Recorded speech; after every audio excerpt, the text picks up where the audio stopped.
Quando ouvi falar desse caso pela primeira vez, senti um calafrio na espinha. Não porque se tratava de morte. Em minha profissão, isso é comum. Foi porque ninguém conseguia explicar como um golfinho poderia matar alguém que amava. Sim, ele matou. Porque havia um vínculo entre Mark Sinclair e um golfinho chamado Echo, que centenas de pessoas tinham visto. Um vínculo que durou 3 anos, até o dia em que terminou da maneira mais brutal. Passei 2 meses na cidade de Clearwater, conversando com pessoas que conheciam Mark. Ele era um cara normal de 34 anos, trabalhando como instrutor de mergulho, morando em uma pequena casa perto da água, sonhando em um dia abrir sua própria escola de mergulho. Era alto, bronzeado, com aquele cabelo loiro característico que sempre se destacava em diferentes direções por causa da água salgada. Mark não era casado, mas tinha uma namorada, Sarah, uma enfermeira do hospital local. Ela me disse que ele era um homem gentil, mas reservado. Ele amava o oceano mais do que as pessoas, disse ela, e era possível ouvir a dor antiga em sua voz. Às vezes, eu achava que ele ia até lá para se esconder do mundo.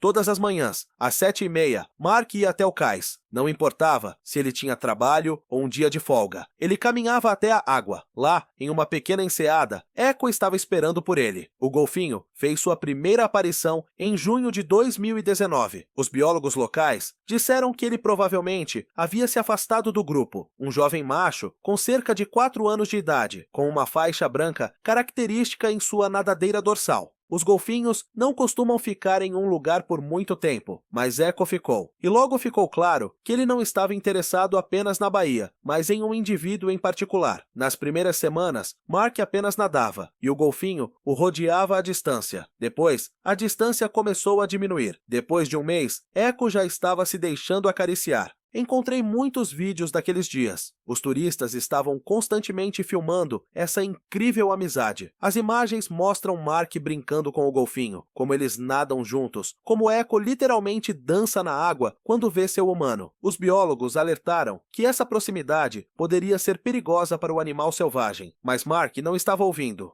Ele achava que havia um vínculo especial entre eles, Sarah me contou. Dizia que a Echo o entendia melhor do que os humanos, que eles se comunicavam em algum outro nível. Ela ficou em silêncio por um momento, olhando para uma foto de Mark abraçando um golfinho. Talvez ele estivesse certo. Talvez eles se entendessem mesmo. Os problemas começaram no verão de 2021. Echo tornou-se mais agressivo com outras pessoas. Ele atacou mergulhadores que tentaram se aproximar de Mark. Vários turistas sofreram hematomas e arranhões. As autoridades locais queriam realocar o golfinho, mas Mark protestou com veemência. Ele até escreveu uma petição que foi assinada por mais de 1000 pessoas.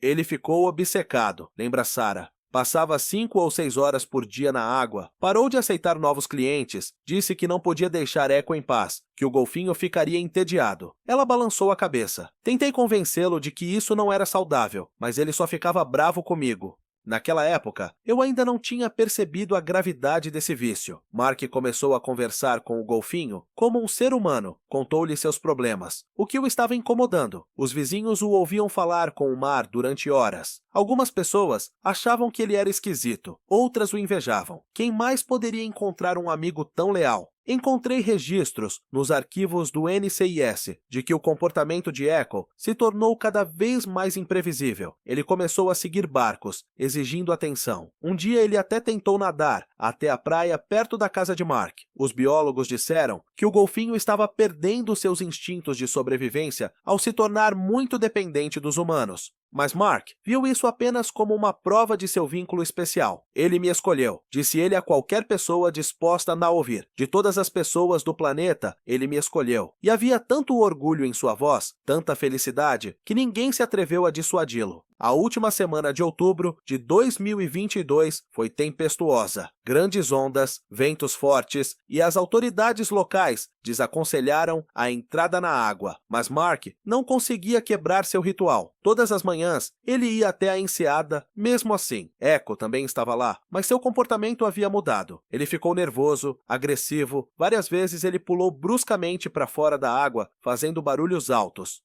Nos últimos dias antes da tragédia, Mark estava estranho. Contou-me Tom, o proprietário do centro de mergulho onde Mark trabalhava. Ele dizia que Echo estava tentando lhe dizer algo, que o golfinho estava preocupado com algo importante. Tom balançou a cabeça. Achei que ele estava apenas cansado. Sugeri que ele tirasse férias, que fizesse uma pausa de tudo isso. Na manhã de 31 de outubro, Mark foi para a água como de costume, mas dessa vez ele não voltou. Seu corpo foi encontrado 2 horas depois por pescadores. A causa oficial da morte foi afogamento, mas as testemunhas disseram coisas estranhas. Elas viram Echo rodeando Mark como se estivesse brincando com ele. Então o golfinho subitamente agarrou o homem e o arrastou para debaixo d'água. Não foi como um ataque, disse-me uma das testemunhas, um pescador chamado Joe. Foi mais como se ele quisesse lhe mostrar algo no fundo, ou levá-la com ele. Joe ficou quieto por um momento, olhando para a água. Sabe, eu tenho um cachorro. Às vezes ela brinca assim, pega um pedaço de pau e sai correndo, achando que vou persegui-la. Talvez o golfinho tenha pensado que estava brincando também.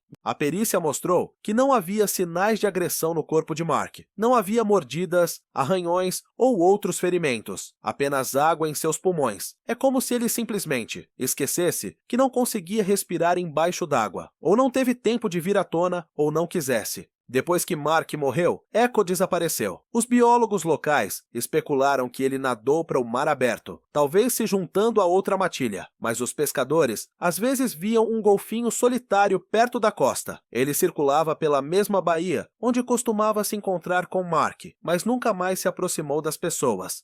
Acho que ele estava entediado. Sarah me disse na última vez em que nos encontramos perto da água. As pessoas acham que os animais não podem sofrer como nós sofremos, mas eu vi a maneira como Echo olhava para Mark. Havia amor, amor de verdade. Ela enxugou as lágrimas. Talvez ele só quisesse ficar junto com ele para sempre. O caso de Mark e Echo levantou muitas questões sobre a interação humana com animais selvagens. As autoridades locais endureceram as regras. Agora, é ilegal alimentar ou se aproximar demais dos golfinhos, sob ameaça de uma multa pesada.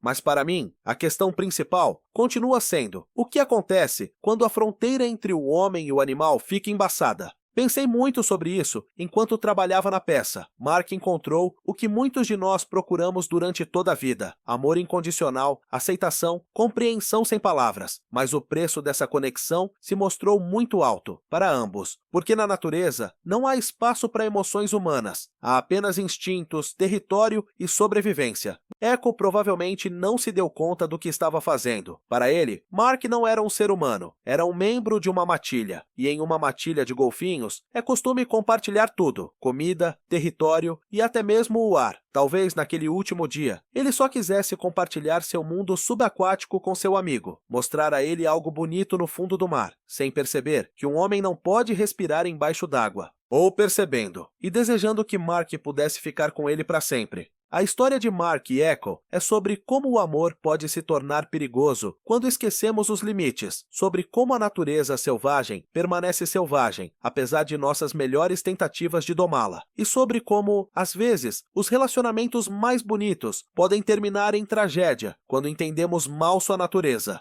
Quando saí de Clearwater, fiz uma última caminhada pelo caminho que Mark costumava percorrer todas as manhãs. A água estava calma e clara. Em algum lugar nas profundezas, uma sombra brilhava. Talvez um peixe, talvez apenas um jogo de luz, ou talvez um golfinho solitário ainda esperando por sua companheira. Percebi então que algumas histórias não têm conclusões claras. Elas simplesmente acontecem, deixando para trás perguntas e dor. E a única coisa que podemos fazer é nos lembrar delas e aprender com os erros de outras pessoas. Porque a linha entre o amor e a obsessão, entre a amizade e o vício, é mais tênue do que pensamos. Mark queria encontrar a companheira perfeita, e ele encontrou, mas pagou por isso com sua vida. E Echo perdeu o único ser que o compreendia. Agora, ele está sozinho no vasto oceano, guardando a memória do homem que o procurou todos os dias durante 3 anos, e que um dia não voltou para casa. 6 meses após a tragédia, recebi uma ligação de Sarah. Ela estava soluçando ao telefone, mal conseguindo falar. Ele voltou, ela repetiu. Echo está de volta. Entrei em meu carro e 3 horas depois estava em Clearwater. O que vi virou de cabeça para baixo todas as minhas percepções do que havia acontecido naquela manhã de outubro. O golfinho havia de fato retornado, mas ele não estava sozinho. Uma jovem fêmea e um filhote estavam nadando na baía com ele. Os biólogos locais presumiram que Iko havia encontrado um bando e começado uma família, mas seu comportamento continuava estranho. Ele ainda estava rondando o mesmo local onde havia encontrado Mark antes, só que agora ele estava levando sua família para lá. É como se ele quisesse lhes mostrar algo, disse-me o Dr. Harris, um biólogo marinho que estuda o comportamento dos golfinhos há 20 anos. Isso é muito incomum. Os golfinhos raramente retornam a lugares associados a eventos traumáticos, mas Echo se comporta como se esse lugar fosse sagrado para ele. Passei vários dias observando a família de golfinhos. Echo ensinou o filhote a brincar com algas marinhas da mesma forma que brincava com Mark. Ele mostrou ao filhote como pular da água em um local específico, exatamente onde Mark costumava esperá-lo pela manhã. Foi tocante e assustador ao mesmo tempo. Mas a coisa mais incrível aconteceu no quarto dia de minha estada. Eu estava de pé no mesmo local do cais onde Mark costumava ficar, e de repente, Echo se aproximou muito. Ele me olhou por um longo tempo, e havia algo quase humano em seus olhos. Uma tristeza, reconhecimento, esperança. De repente, o golfinho mergulhou e emergiu um momento depois, segurando algo brilhante em sua boca. Ele nadou ainda mais perto e jogou o objeto na plataforma de madeira ao meu lado. Eram os óculos de mergulho de Mark, os mesmos que ele usava todos os dias, os que nunca haviam sido encontrados depois da tragédia. Fiquei em estado de choque, olhando para os óculos. Eles haviam ficado submersos por mais de 6 meses, mas estavam em condições surpreendentemente boas. Echo nadou ao meu lado sem se afastar, como se estivesse esperando minha reação, como se quisesse que eu entendesse alguma coisa. Então me ocorreu. O golfinho havia guardado os óculos durante todo esse tempo. Talvez fosse por isso que ele havia desaparecido após a morte de Mark. Ele os havia procurado no fundo do mar. Ele os encontrou e os guardou, da mesma forma que as pessoas guardam as fotos de seus entes queridos mortos. E agora ele os trouxe para mim, a única pessoa que já havia tentado entender a história deles. Peguei os óculos com cuidado. O Echo emitiu um som silencioso, nem alegre nem triste, apenas aliviado, como se ele tivesse finalmente passado o bastão, como se sua missão tivesse sido cumprida. Tive uma longa conversa com Sarah naquela noite. Ela me contou o que havia hesitado em me dizer antes. Nas últimas semanas antes da tragédia, Mark falava com frequência sobre a morte, não como algo assustador, mas como uma transição. Ele estava lendo livros sobre espiritualidade, sobre como os animais percebem a morte, lembrou ela. Dizia que os golfinhos a entendiam melhor do que os humanos. Ela tirou da caixa uma carta que Mark havia escrito para ela uma semana antes de morrer, mas que nunca lhe deu. Nela, ele escreveu que sentia uma conexão especial não apenas com Echo, mas com o oceano como um todo. Às vezes, ele sentia como se pertencesse mais à água do que à terra. Talvez em uma vida passada eu tenha sido um golfinho, escreveu ele, e a Echo sente isso. A leitura dessa carta me chocou. Será que Mark realmente queria morrer? Ou foi um acidente que ele subconscientemente desejou? As perguntas se multiplicaram, mas as respostas se tornaram cada vez menores. No dia seguinte, decidi conversar com as crianças da escola local que vinham frequentemente ver os golfinhos. Uma menina, Emily, de 10 anos, me contou uma história estranha. No dia anterior à tragédia, ela tinha visto Mark parado na margem por um longo tempo sem entrar na água. Ele estava conversando com Echo, que nadava por perto, mas não se aproximava. O tio Mark estava chorando, disse ela. E o golfinho também estava triste. Ele estava fazendo barulhos, como se estivesse chorando também. Então, o tio Mark disse algo que não conseguia ouvir e foi embora. E o golfinho ficou observando-o por um longo tempo. Essa história me fez repensar toda a cronologia dos eventos. Talvez o que aconteceu naquela última manhã não tenha sido o que pensávamos. Talvez não tenha sido um jogo, um acidente, mas algo mais. Uma despedida, uma conversa final entre dois seres que se entendiam melhor do que podemos imaginar. Voltei à testemunha de Joe, o pescador que havia presenciado o momento da tragédia. Dessa vez, fiz perguntas mais específicas e ele me contou detalhes que havia omitido na primeira conversa. Descobriu-se que Mark não resistiu quando Echo o arrastou para debaixo d'água. Além disso, ele abraçou o golfinho. Foi como uma dança, disse Joe, olhando para a água. Eles estavam girando debaixo da água como se estivessem dançando. Achei que era uma brincadeira, mas então percebi que Mark estava demorando muito para chegar à superfície. Ele ficou quieto por um momento. Sabe, eu tenho um neto. Quando ele fica cansado, pede que eu o leve para a cama. Talvez Mark também estivesse cansado. Então ele pediu a um amigo que o levasse para um lugar onde pudesse descansar. Essas palavras me assombraram durante todo o caminho para casa. Percebi que estava procurando a solução para um mistério, mas em vez disso, encontrei um mistério ainda maior. O que acontece entre dois seres inteligentes que se amam, mas pertencem a mundos diferentes? Onde termina a amizade e começa algo mais que não temos palavras para descrever? Um mês após minha segunda visita a Clearwater, recebi uma mensagem do Dr. Harris. Echo e sua família haviam deixado a Bahia, dessa vez, ao que parece, para sempre. Os moradores locais disseram que no último dia, os golfinhos circularam pela água por um tempo especialmente longo, emitindo sons que ecoaram por toda a Bahia. Era como uma música, escreveu o Dr. Harris para mim, ou como uma oração, algo muito solene e triste ao mesmo tempo. Era como se eles estivessem se despedindo, não apenas do lugar, mas da memória.